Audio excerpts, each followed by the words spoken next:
नमस्कार, मैं करमवीर तुसीर एक बार फिर हाजिर हूं एक नई अपडेट के साथ। 24 जुलाई है आज और आज अगर बात करें विधायक सुभाष गांगुली के कार्यालय पर युवाओं की इस तरीके की मीटिंग लेना राजनीति में एक और नई पहल शुरू हो चुकी है, या फिर ये कहें 2024 के जो चुनाव हैं उनकी तैयारियां अभी से शुरू हो चुकी हैं। 90 विधानसभा के अंदर सफेदों एक हॉट सीट के रूप में बना हुआ है। लगातार आप देख रहे होंगे यहाँ पर जो राजनेता हैं वो अपनी अपनी कार्रवाइयों में जुटे हुए हैं। किस तरीके की मीटिंग है उस पर भी हम चर्चा करेंगे और वो तमाम जो युवा साथी यहाँ पर पहुँचे हैं वो भी आप देख सकते हैं कि 24 तारीख जबकि कि किसी को कानो कान खबर नहीं थी, उसके बावजूद हम यहाँ पर पहुँचे और हमने देखा कि तमाम जो कार्यकर्ता हैं वो यहाँ पर पहुँचे हैं। आखिर पूरा माजरा क्या है वो तमाम चीज़ें हम यहाँ से फाइंड आउट करने का प्रयास ज़रूर करेंगे। आप देख सकते हैं तस्वीरें।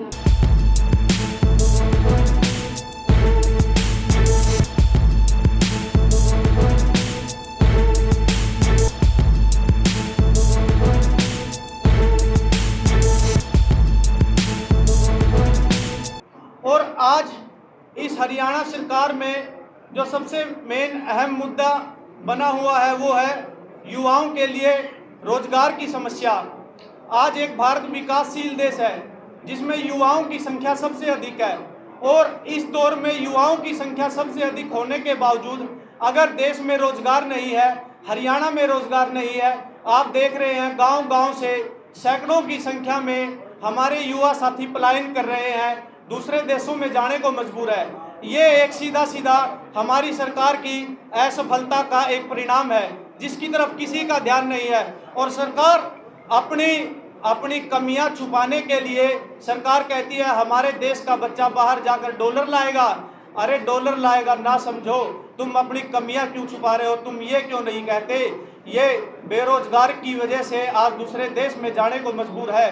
कौन माँ बाप चाहता है उसका बच्चा 7 समुद्र पार जाकर मजदूरी करे?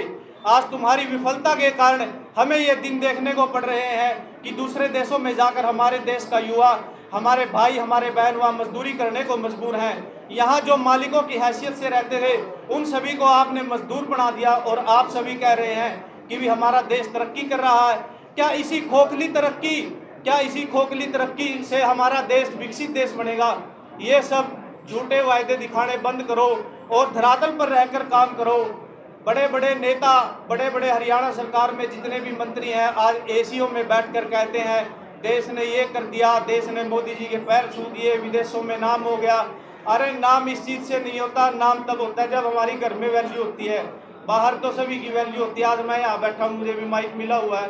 तो आप सबसे पहले एक असली शासक वही होता है जो पहले अपनी प्रजा का पालन पोषण करे, और जब तक आप अपनी प्रजा का ध्यान नहीं रखेंगे दूसरे देशों में, प्रदेशों में नाम करवाने का कोई औचित्य नहीं है।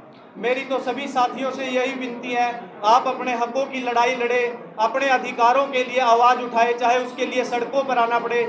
आप इतनी भारी संख्या में यहाँ बैठे हैं, मेरे हिसाब से ज़्यादा नहीं 70 से 80% यहाँ विद्यार्थी भी बैठे होंगे, बेरोजगार साथी भी बैठे हैं।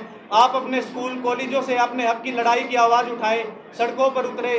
अगर आप ये लड़ाई नहीं लड़ पा रहे हैं, आप अपना नेता चुने, विधायक जी के नेतृत्व में आप आए, आगे ये चलेंगे, पीछे आप इनका साथ दीजिए, कंधे मजबूत करिए। मुझे तो परसों बताया या कल बताया जी हमने एक युवा की मीटिंग बुला रखी है अपने युवा साथियों ने। मैंने तो कहीं फ़ोन भी नहीं किया, एक सिंगल फ़ोन भी सारी इनकी अपनी व्यवस्था थी।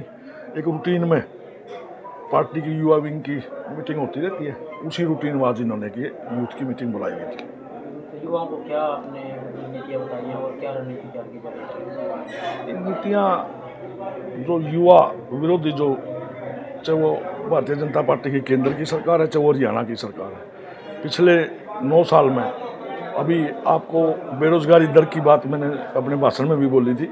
दीपेंद्र जी ने अभी राज्यसभा का जो सेशन चला हुआ है संसद का, उसके अंदर एक क्वेश्चन उन्होंने लगाया था और उस क्वेश्चन का जवाब में सरकार ने ये दिया कि 2013 में हरियाणा की जो बेरोजगारी दर थी वो 2.9 थी। ये भारत सरकार ने जवाब दिया, मोदी सरकार ने।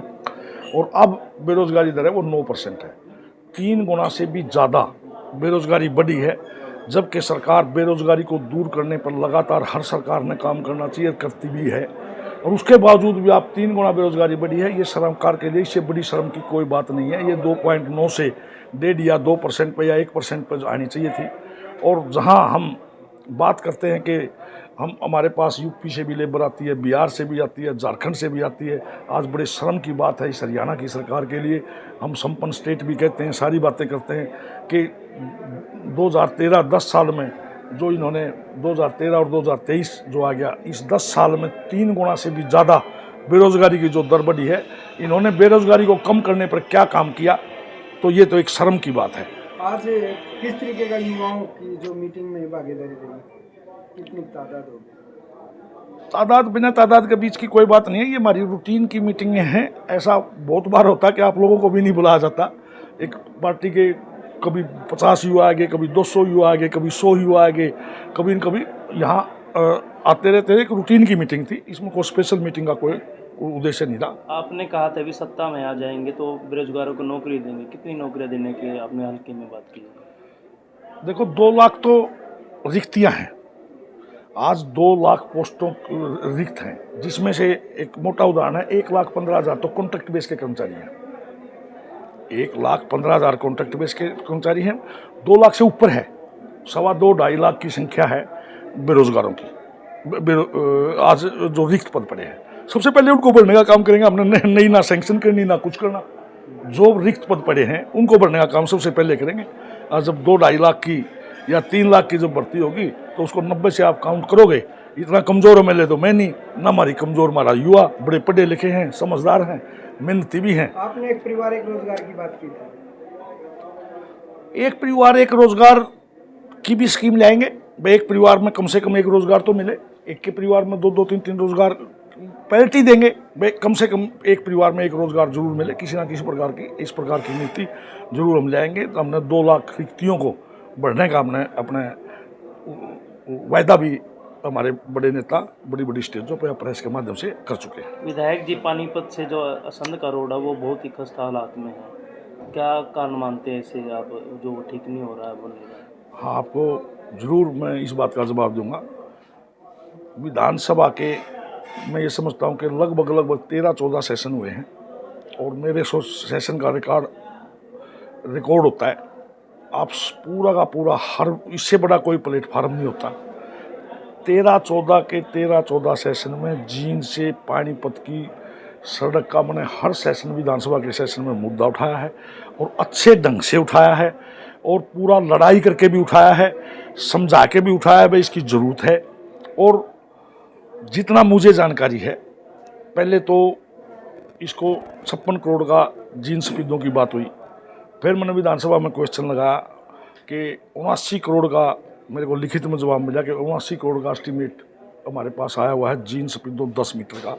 उसके बाद मुझे एक और जानकारी मिली, क्योंकि मेरा इतना प्रेशर था सरकार के ऊपर, सरकार स्टेट लेवल पर भी तैयारी कर रही थी, और इसको सेंटर में से पैसा मिलता है, सालाना 800-900 करोड़ रुपए मिलता है एक स्टेट का। अपने स्टेट के बांटता था, पता नहीं क्या नीति होगी, जनसंख्या की होगी या दूसरी बातें होंगी। तो सेंटर से कुछ स्कीमें आई थी, उसमें जींद पानीपत की भी आई है।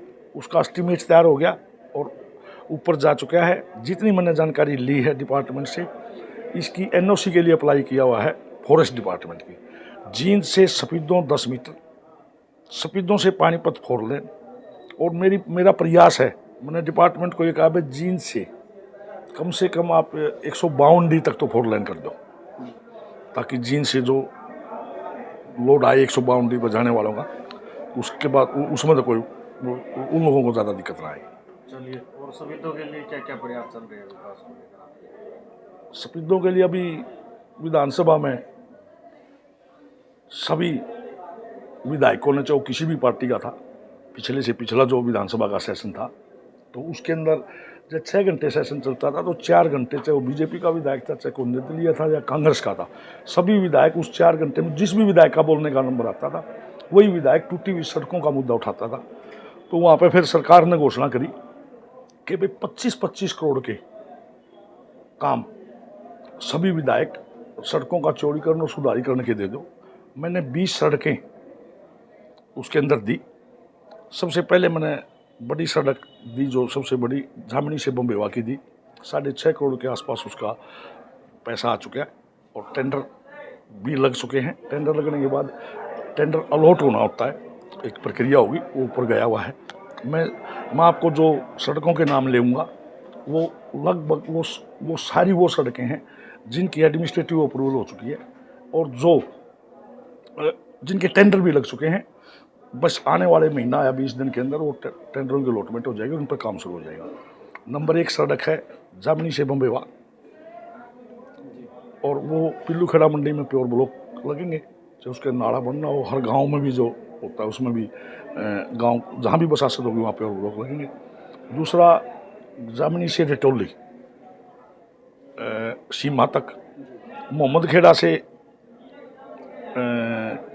बनिया खेड़ा कहो, या जामनी रिटोली रोड से और खेड़ीड़ेवा रोड तक का जो रोड जाता है एक वो, और उसके बाद जामनी रोड से मरावी खेड़ा, फिर पिल्लू खेड़ा मंडी से बुराहन, कालवा से खरगागर, गांगोली से बाखेड़ा, फिर रजाना